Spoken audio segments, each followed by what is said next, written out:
is up, guys? Today we have our Season 1 Premium Invitational winner, Ethan Cespedes. Hi, guys. He is here to show us his deck, Nightmare Dolls, which he piloted to a first place finish. That was so much fun.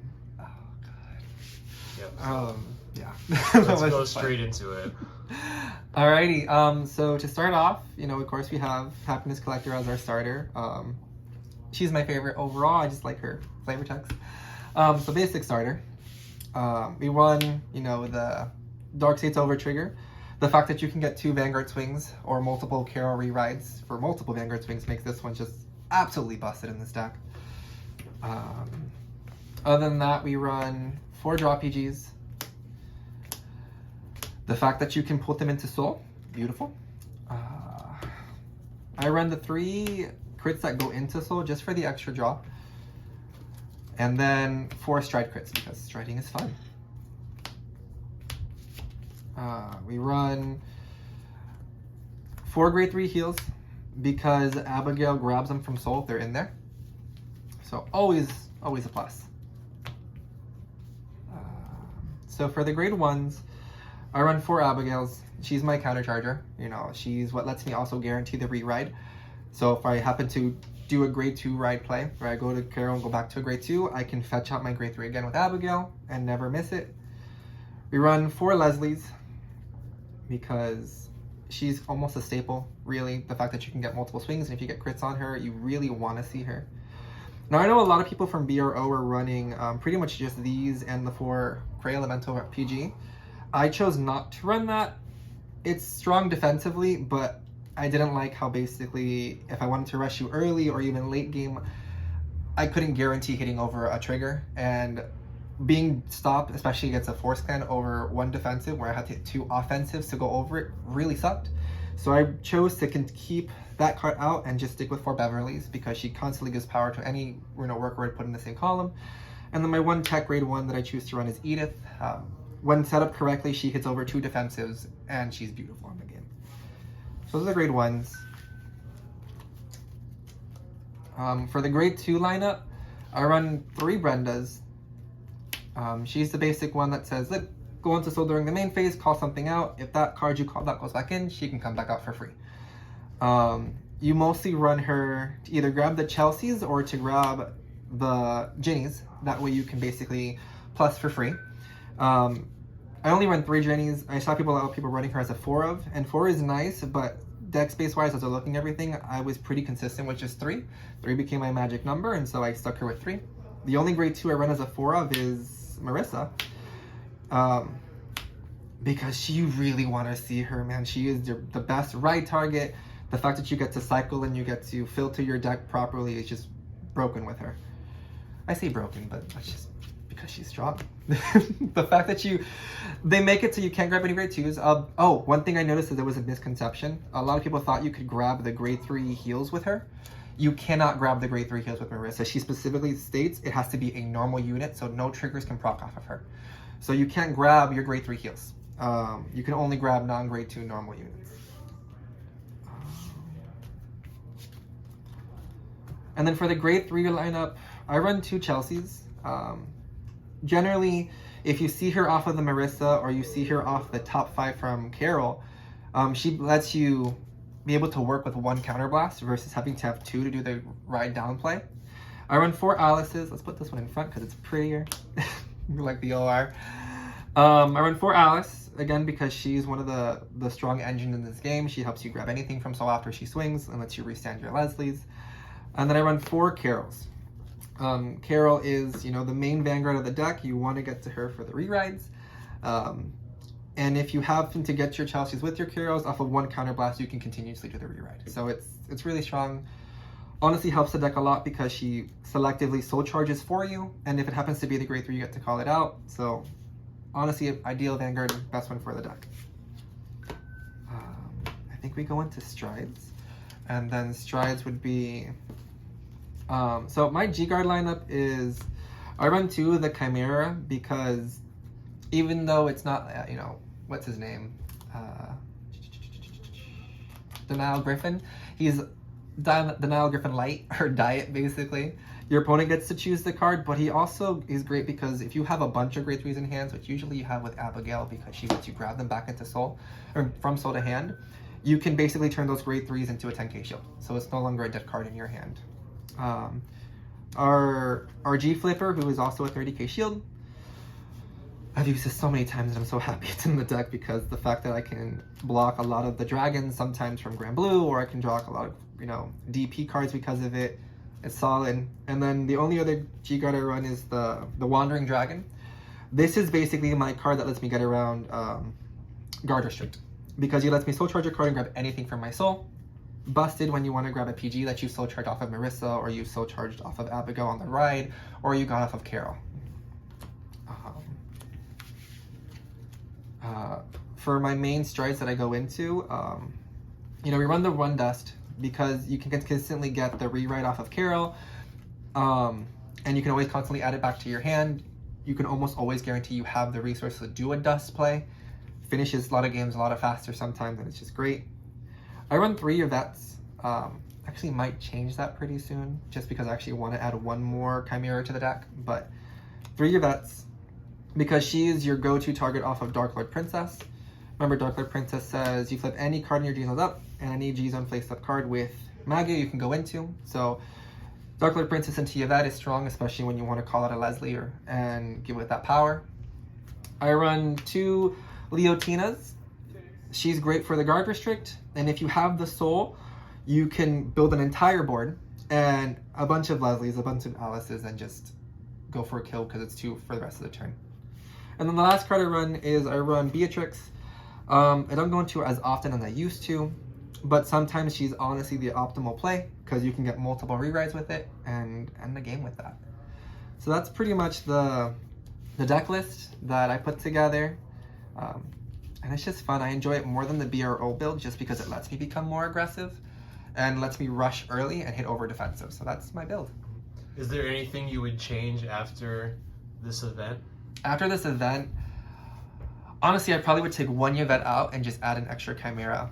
I know it's funny to think of, but the fact that you could triple Chimera someone, I've gotten to where I've lost the game because I couldn't triple Chimera someone, right? And I was like, oh, if I had the 3 G guards in hand, I had more than enough hand to do a triple. I was like, if I just had, the extra G guard, I could literally erase their whole board and survive their kill turn like if nothing and still go into next shot. So I think, honestly, that's the only card I would change. Because in the main deck? And in the main deck, I think the only card I'd want to take out is, honestly, I'm really struggling with that because I want to swap out a card for the new order that came out, the one that's basically a perfect guard against any stride for free, right? That's great to have. I'm just struggling because I like Edith as my tech card because when used right, she hits over several defensives, so I like having her in there, and I've seen her more often than not. So I don't want to take her out, but I might have to take her out or maybe 1 Beverly out and replace a draw PG for a crit. So that's pretty, I think, the only thing I would change. I like how consistent the deck has been, and I like how, even though I only run Ginny as a 3 of, I generally can get to her. So I like my deck the way it's built. I put a lot of thought into it, so I'm happy we're there. Nice. Do you remember your matchups of what you played against? Oh, 100%. So I played Narukami back-to-back for round 1 and 2. And they were both different versions. One was Eradicators and one was Vanquisher.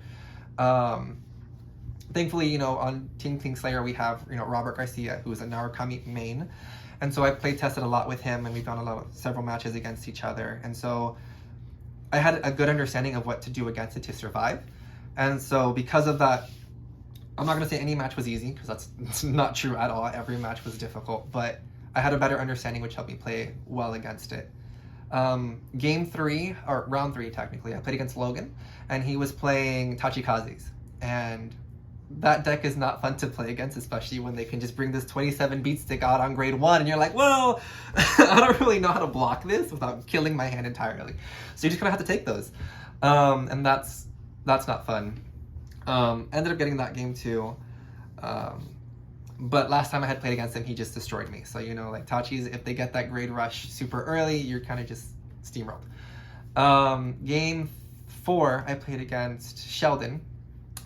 He was, I think, one of the hardest matches that I won against. Before top 8, right? Because I forgot that what's his name? Not bowing. It's the guard restrict. He has 4 damage, he swings, and for every open circle you get, he has +10, and he gets 2 crits for every front row open circle. I didn't know that was a grade 4 guard restrict. I thought, like, you didn't have that. I forgot there. And so he swings at me while I'm at grade 2, and he's like, yep, this is swinging for 7 damage and, like, plus 50,000. And I'm like, what? And he's like, yeah. And I was like, well, I have 1 damage. I gotta hit a bunch of heals and see what happens, because there's no way I can block this. And he goes, crit for 9 damage. I'm like, well, I'm just dead. There's no way I'd survive this. So that was game 1. Then afterwards, once I realized it was grade 4 guard, 4th damage guard restrict, I always made sure to put a PG into soul so I could call it in G guard against it, because the guard restrict was from hand, and I was able to win my next 2 games because of that.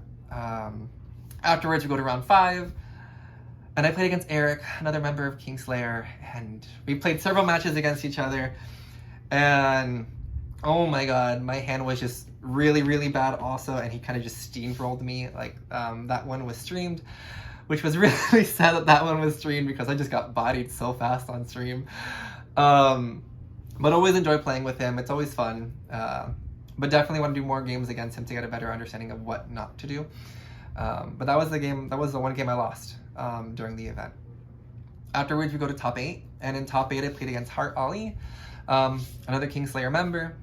And that one really came down to the wire. We went to game 3, and he had deleted my Vanguard, swung with his stride, and over-triggered offensively. Thankfully, I PG'd, because, his over-trigger means death, and, it's freaking doubling all the power and all the crit when he was swinging for 5 already, I think is what it was. And so, like, there was no way to survive. So I PG'd. He swings with the rear guard for 5 damage also again. And thankfully, I had a G guard that pulled another PG out of my soul and survived. And that's the only reason I survived that turn. And then it comes to my turn. I have a grade 3 in hand. I end up riding and then drawing into the stride fodder. I stride and I was able to close the game. What is that? 7? Technically round 7, right in top 8 for 4th place. Yeah. I played against Gerald, one of our friends who plays Grand Blue. He played the Turbo Scaredic build, and definitely a hard matchup also, because you have when they go first, they can superior right to grade 3, stride already while you're just at grade 2. Very difficult matchup, but I've played against him a couple of times too, so one of the best places to damage deny him early, and then just if you have a G guard, keep that, or heal guard, sorry, keep that in hand for when that happens so you can survive. So I was able to make it, thankfully, and then afterwards just clapped back really hard. And then afterwards played against Robert in finals. And again, I've done that matchup several times, and have a strong idea of how to play against it, especially because I know who I was playing against, and I know his deck build specifically. And so we were able to do a quick 1-2 and get it out of there. But they were all really fun, and they were really, every match had me, especially at top 8, had me super nervous. There's adrenaline running, but then there's also stress and nerves. Like at the end of every time I put my hand down for my cards, my hands were literally shaking. So that was fun. But oh my god, that rush after finally finishing out the tournament and getting that first place was incredible. It was such a fun event, and it was so fun to see everybody. We had House Vanguard there, we had Team Eclipse, and then you had our own members from Kingslayer, as well as several other friends who also came for the event. And it was just so fun seeing everybody and just having a fun time, and not to toot their own horn or anything, but I really enjoy the events that Kingslayer has been doing. The feels have always been good, and the staff is just so incredible too. It's just always been a really good fun event, no matter what. So it was great. You want to tell everybody what you won for getting first place? Oh my god. So prize pool, which I was happy about, I won $800 cash, which was fan-freaking-tastic. I actually did the math, and I was like, let's see how much this is. And I was like, this is like 4 days of work for me for playing a card game that I really love. So it was beautiful. I won, not this mat specifically, but the design. Oh, can you see it? You can see it actually. Do I turn it around? No, you're good. Okay. So I won this mat basically, but it says champion. I think it's here actually. It says champion here in the corner for winning the event. And then I also won, this way. I won an invite already for the next season when they do the invite game, game. So I won an invite already, which is great to know that I secured my spot. Now it's just playing for prize, because prize pool is always nice.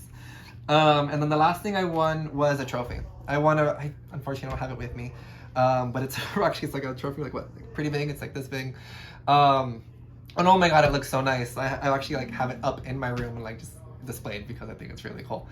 But such a fun event, and it was fun when we actually looked at what top 8 was. I think four or five of top 8 was, I think it was four. We're all Kingslayer members, so it was really cool just getting to top 8, knowing pretty much the majority of who top 8 was. So even though it was super stressful and crazy, that knowing who your players were and also being friends with them kind of like calmed the nerves a little bit, but it's still really high stress because you're like, you really want the prize pool, you know? So it was a lot of fun and definitely really enjoyed. Good. Well, we look forward to seeing you in the next Invitational, as well as any of our future events. Oh, 100%. I hope with Nightmare Dolls too. Oh, always. I main Pale Moon. I have always main Pale Moon. I just like that my soul became an extension of my hand, so that became my main. I have Silver Thorns, I have Harry, Nightmare Dolls too, and so I've loved them all and I've played them all, and will forever and always have my heart. So, yeah. Thank you guys for watching, and stay tuned for the next one. See ya.